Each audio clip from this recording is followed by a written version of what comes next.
Dios y meditar en las cosas que Él tiene para decirnos.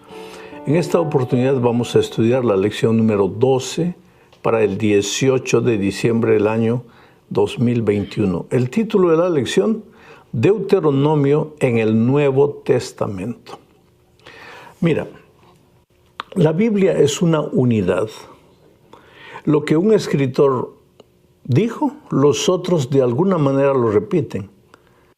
Porque el verdadero autor de la Sagrada Escritura es el Espíritu Santo. El Espíritu Santo que inspiró a Moisés para escribir el Deuteronomio, inspiró a Santiago para escribir su epístola. Por lo tanto, muchas veces vas a encontrar los mismos conceptos repetidos por diferentes autores. La semana pasada estudiamos el Deuteronomio en los otros autores del Antiguo Testamento. Esta vez vamos a ver el Deuteronomio en el Nuevo Testamento. Y empezaremos diciendo que fue el Señor Jesucristo que usó el libro de Deuteronomio. Y Él lo hizo para enfrentar las tentaciones. Cuando el diablo vino al desierto a tentar al Señor Jesucristo, Jesús no discutió, no dialogó, porque con el diablo no hay diálogo, querido, no hay discusión. Jesús simplemente abrió las Escrituras y a cada tentación que el diablo presentaba, Jesús le leyó un texto bíblico, y ese texto bíblico era de Deuteronomio. Para la primera tentación, por ejemplo, Él repitió Deuteronomio capítulo 8, versículo 3. Para la segunda tentación, el capítulo 6 de Deuteronomio, versículo 13 o 16. Y para la tercera tentación, el versículo 13. O sea, hay una cosa que tenemos que aprender del Señor Jesucristo. Él tenía la Biblia en la cabeza. Ahora, el diablo también usó la Biblia. Mucha gente me hace la pregunta siempre, pastor, ¿usted cree que el diablo es ateo? No, querido, el diablo no es ateo, el diablo es creyente. Y el diablo conoce bien la palabra de Dios. Porque a veces yo, bromeando así, le pregunto a algunos hermanos, a ver, ¿dónde está registrada el texto bíblico que el diablo usó para tentar a Jesús? Y dicen, bueno, creo que en el Antiguo Testamento, sí, pero exactamente ¿dónde? Bueno, no sé, creo que en Deuteronomio, sí, pero ¿en qué capítulo, en qué versículo? Y las personas quedan medio indecisas así. Ahora, el diablo no tenía Biblia en la mano, pero tenía en la punta de la lengua los textos bíblicos. Entonces, ¿cuál es la diferencia entre el diablo y yo, por ejemplo, si ambos conocemos la palabra de Dios? Pues el diablo conoce la teoría, pero no la aplica a la vida. Y nosotros los cristianos somos desafiados a conocer el texto bíblico, pero no solo para repetirlo como loro, sino para aplicarlo a la experiencia de cada día. Tú sabes que llegará un momento en que no tendremos Biblia en la mano, tampoco tendremos tablet, no tendremos celular. Sí, la profecía dice que el pueblo de Dios será perseguido. Si no tendremos nada para comunicarnos, entonces en esas horas de tristeza, de angustia, que necesitamos consolación, ¿dónde vamos a encontrar la consolación? En la palabra de Dios. Pero si no tenemos la Biblia en la mano, pero la Biblia estará registrada en la mente, registrada en el corazón. Es por eso que cuando yo era niño, había un programa de la iglesia llamado La Devoción Matutina. Y en la sociedad de jóvenes nos hacían memorizar los versículos de todos los días de la semana. Yo siempre digo que la mayoría de los versículos que yo sé de memoria no es porque lo aprendí o los aprendí en la facultad de teología, sino porque los aprendí cuando era niño y me enseñaron a memorizar. Y yo viví en esos tiempos donde los adultos eran bien rígidos con los más jóvenes. Por ejemplo, había una ancianita que era diaconisa. Y cuando un muchacho no podía repetir los 7 versículos de la semana, tomaba una hoja de ortiga y le pasaba en los labios. Entonces yo aprendí con dolor. Y yo no aconsejo eso a nadie hacer, cuidado. Eso estoy hablando de tiempos antiguos, de mi generación. Pero yo agradezco a esa viejita porque eso me hizo tanto bien. ¿Cuántos versículos yo sé de memoria? Y atesoré eso en mi mente y en mi corazón. Haz un plan para tu vida, sin ortiga, pero haz un plan para tu vida. Memoriza textos de la Biblia, textos de consolación, textos de reprensión, memoriza y enfrenta la tentación con esos textos de la Biblia. Yo conocí a un hermano que era ebrio, tenía el problema con el alcohol, pero un día la gracia de Dios, el poder de Dios lo libertó. Y él me dijo, pastor, ¿sabe cuál fue uno de mis secretos? Cada vez que me daba ganas de ir al bar a tomar, repetía un texto de la Biblia y me pasaban las ganas. Cada vez que enfrentaba una tentación, repetía un texto de la Biblia y eso me ayudaba. Eso es extraordinario, hermano. Y yo creo que tú deberías hacer planes para memorizar los textos de la Biblia. Vamos a la segunda parte y vamos a ver aquí qué otro autor del Antiguo Testamento usó citas del libro de Deuteronomio. Ese otro autor es Santiago. Santiago, mira lo que dice en el capítulo 2, versículos 8 y 9. Voy a leer. Si en verdad cumplís la ley real conforme a la Escritura, amarás a tu prójimo como a ti mismo. Bien hacéis. Pero si hacéis acepción de personas, cometéis pecado y quedáis convictos por la ley como transgresores. O sea, aquí Santiago dice que el cristiano que quiere vivir la teoría del Evangelio no debería hacer acepción de personas. Quiere decir, no debería tratar al rico, al pobre como pobre. No, debería tratar a todos los seres humanos de igual manera, sin importarse con el color, con el idioma, con el país, porque el Evangelio no tiene fronteras. Ahora, tú sabes que el mensaje del tercer ángel habla justamente de eso, porque el ángel de Apocalipsis 14 aparece para predicar el Evangelio a toda nación, tribu, lengua y pueblo. No hay acepción de personas. El Evangelio es para todos, para los ricos, para los pobres, para los blancos, para los amarillos, para los marrones, para los azules, para los chinos, para los japoneses, para los alemanes, para los que tienen mucha instrucción, para los que tienen poca instrucción. El Evangelio no hace excepción de personas. No solo en la predicación del Evangelio, sino que en nuestro relacionamiento con las personas no deberíamos hacer acepción, diferencia de personas. A unos tratarlo mejor porque son importantes, a otros tratarlos con menosprecio porque aparentemente no son importantes. Este concepto es de Santiago, solo que Santiago estaba usando un concepto del Antiguo Testamento registrado en el libro de Deuteronomio, capítulo 10, versículo 17. Mira lo que dice. Porque Jehová vuestro Dios es Dios de dioses. Esta expresión es interesante. Dios de dioses y Señor de señores. Dios grande, todopoderoso o poderoso y temible, que no hace acepción de personas ni toma cohecho. O sea, Santiago seguramente que había leído el Antiguo Testamento, el libro de Deuteronomio, y ahí están registradas las palabras, que nuestro Dios es un Dios todopoderoso, que no hace acepción de personas. Y Santiago usa la misma expresión y el mismo concepto. Ahora, en Deuteronomio, que fue escrito en hebreo, esta expresión que no hace acepción de personas, que fue traducido en nuestra Biblia, está como no hace acepción de personas. En hebreo, en realidad, dice otra cosa. Dice, no levanta rostros. ¿Y de dónde viene esto? Porque literalmente en el hebreo dice, panim yisa lo hacer, no levanta rostros. Esta es una figura del Antiguo Testamento. Los jueces a veces, cuando entraban para juzgar, había 20 personas para ser juzgadas, todos agachados, y entonces el juez le levantaba a cada uno el rostro para ver, este es conocido, le voy a dar una sentencia amigable. Este es pobre, le voy a dar una sentencia un poco más dura. Este es rico, lo voy a tratar mejor.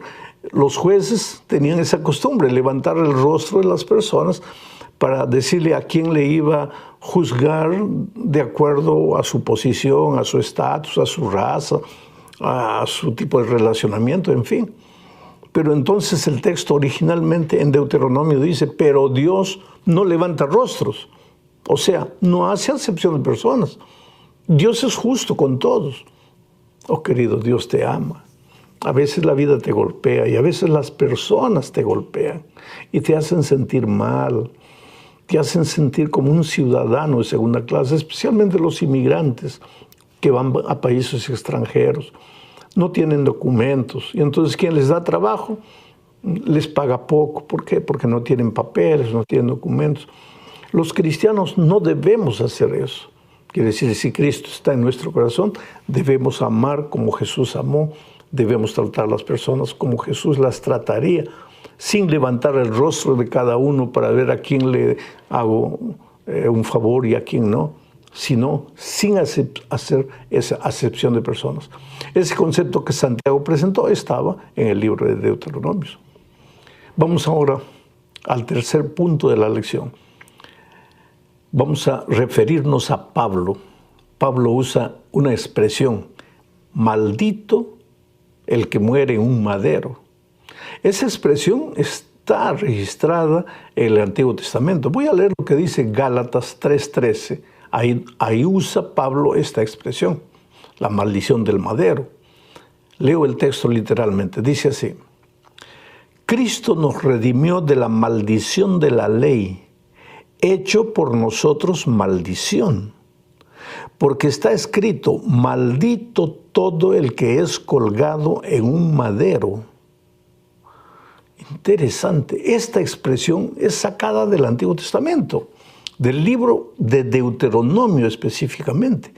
Pero muchos cristianos hoy, y cristianos maravillosos, personas sinceras, que simplemente no han logrado entender que la ley no acabó en la cruz del Calvario, que la ley sigue valiendo hoy. Pero pastor, ¿por qué usted insiste en decir que la ley siga valiendo hoy? Porque el otro día me encontré en un supermercado con una persona que me dice, pastor, ¿usted habla en YouTube? Le digo, sí. Y me dice, qué alegría, pastor. Estoy emocionado de encontrarlo. Pocas veces he visto a alguien hablar de Jesús con tanto amor, con tanta pasión. Yo a veces pienso que usted así tiene una experiencia especial con Jesucristo. Le digo, hermano, muchas gracias por eso. Él no era miembro de mi iglesia, era miembro de alguna otra iglesia cristiana, era un cristiano sincero, porque me hizo una pregunta. Pero pastor, si usted ama tanto a Jesucristo, si usted cree en la gracia de Jesucristo, ¿por qué defiende tanto la ley si la ley ya fue clavada en la cruz del Calvario? Y este hermano, que no sé a qué iglesia pertenecía, era un hombre sincero. Sus palabras eran sinceras. Pastor, ¿por qué usted insiste tanto en decir que la ley vale si ya Cristo clavó la ley en la cruz del Calvario? Y muchos toman este texto de Gálatas 3:13 para decir eso. Pero voy a leer el texto de nuevo para mostrarte lo que está diciendo. Dice, Cristo nos redimió de la maldición de la ley.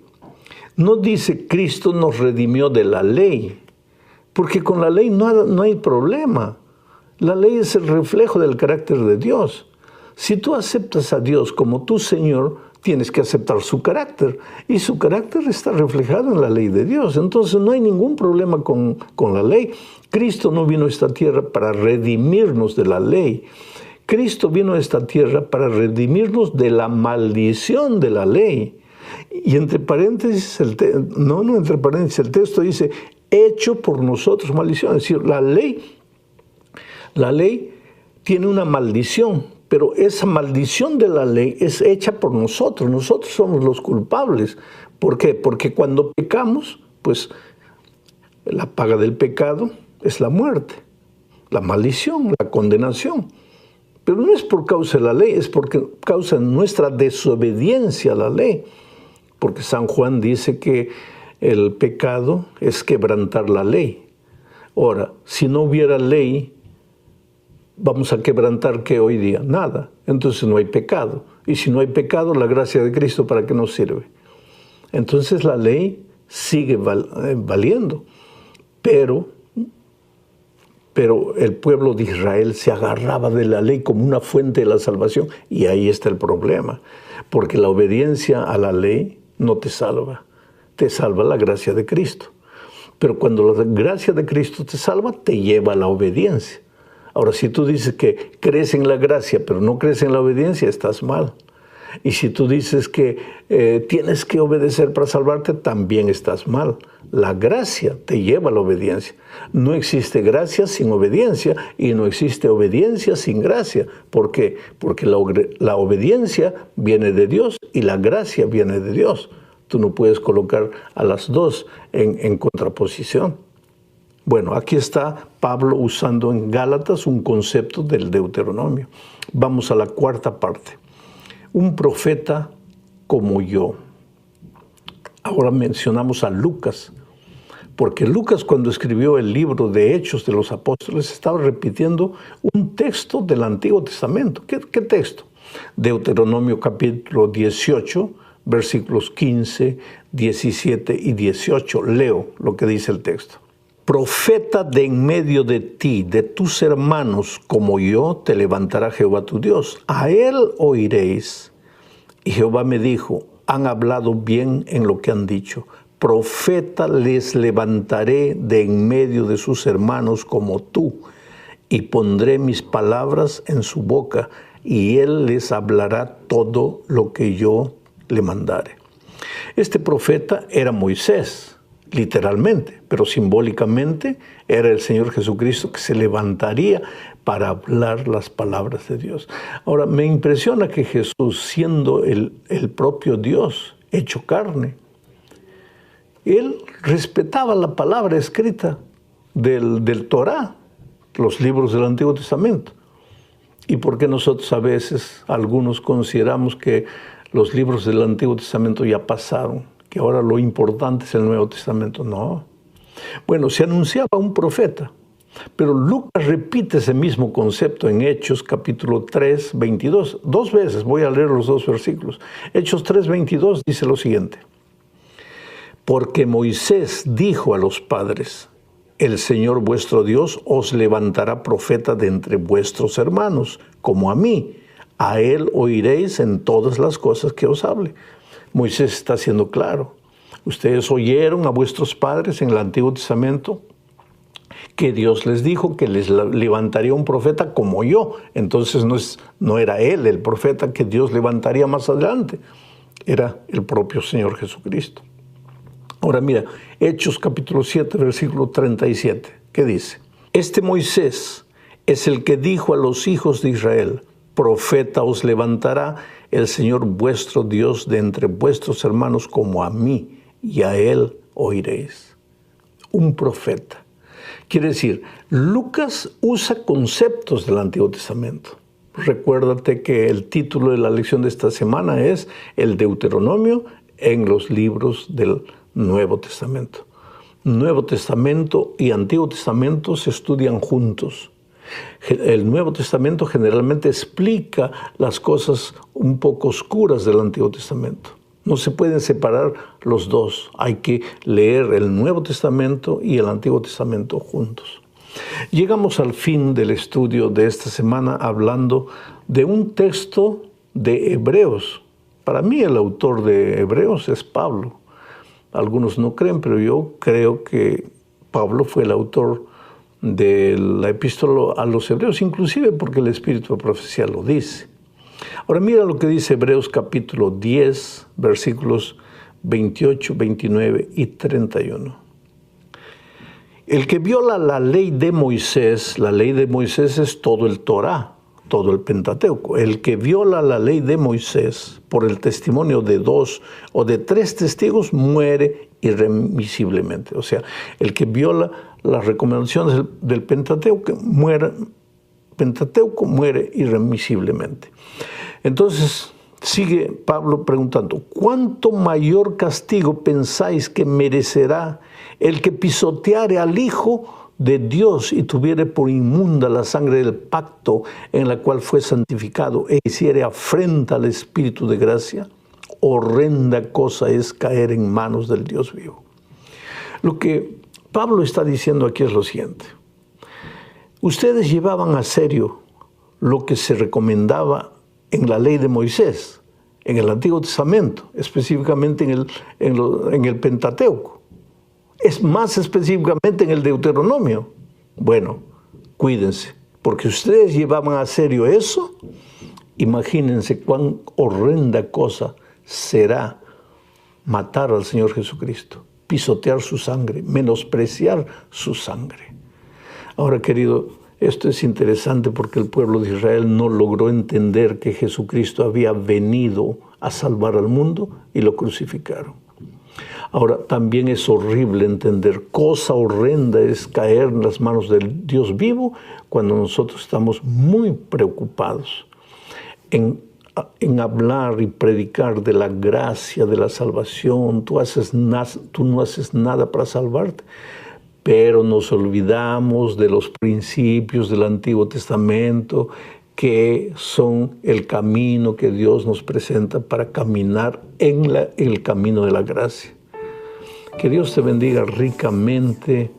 Fue muy bueno estar contigo hasta aquí. Recuérdate lo que te estoy diciendo.